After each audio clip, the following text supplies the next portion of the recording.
my name is Laura Petracco, and I recently saw the Wicked National Tour at the Aronoff Center in Cincinnati, Ohio, and I am here to give you my personal review of the show.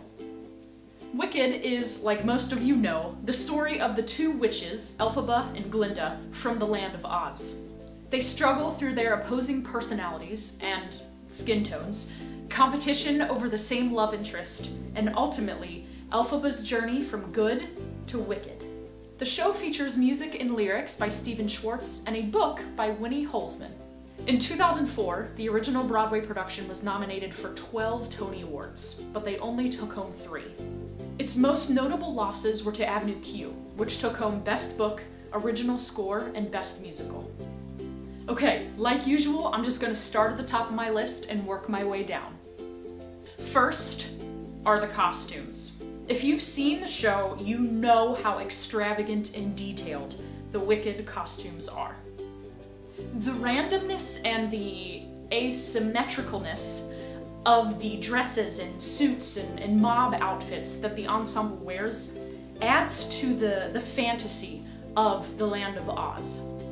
I think my favorite part overall of all of the costumes is the variety of them. I mean, there is no costume that is the same as another. I love it. The second item on my list are the witches. We've got Ginna Claire Mason, who played Glinda in my performance, and Chelsea Emma Franko, who played Elphaba during my performance. Both of these girls were so good in their characters. Ginna played Glinda, who is a pretty funny character. She's got all kinds of funny moments and funny movements, and she's a blast to watch. And Ginna had perfect timing and delivery during those funny moments as Glinda. She fit the sorority sister-like personality so well. But throughout the show, as Glinda gets to know Elphaba and learn what she is going through, Ginna did such a good job of exposing Glinda's supportive and more caring side, and it kind of showed more of a genuine part of Glinda, rather than the princess sorority sister side of her. Next up is Chelsea Franko, who played Elphaba during my performance. She went on as a standby during a 2-show day, and she was great. I can't imagine how tired she must have been after being Elphaba on a 2-show day, which I assume does not happen that often to her. I was talking with some friends during intermission of the show, and they were asking me about the difference between a standby and an understudy. And so I figured, why not bring that up in my review? Not only are there standbys and understudies, but there are also swings that are a part of a performance. A standby isn't really in the show at all. They are there solely to replace a lead if a lead cannot perform. An understudy is usually in the ensemble, and they would step up into a lead role if a lead cannot perform. A swing is like a standby in the fact that they are not really in the show at all. They are there to replace that ensemble member who just moved up to replace that lead who cannot perform. All I know is that I need to make it back to the Aronoff to see the lead Elphaba. Jessica Vosk is her name, and I've heard incredible things about her. So I'm going to make sure to get back there and see her before she leaves the tour on September 24th. The third thing on my list is the book, or the story of Wicked. I had forgotten how cinematic this show was.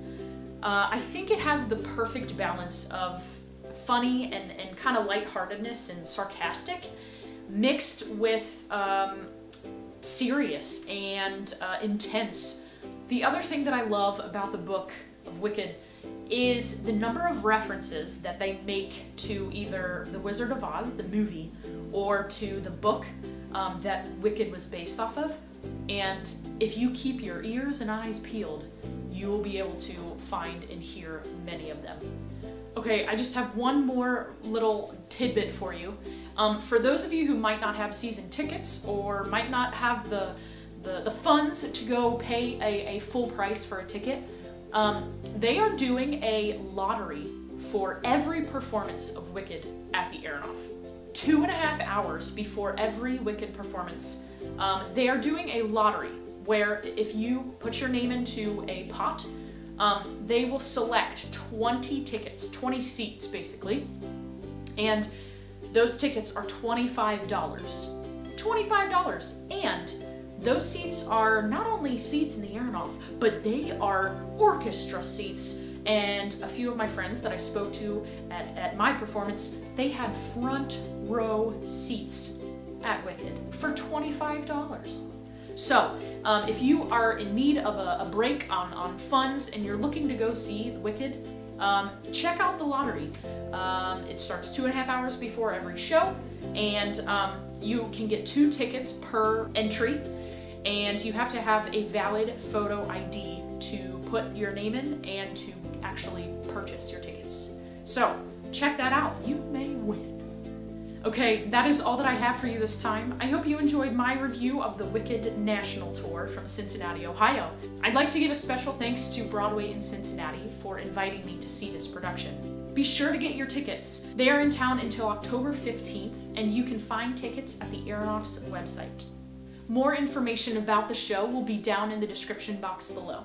Thank you so much for watching, and I will see you next time for another Broadway in Cincinnati review.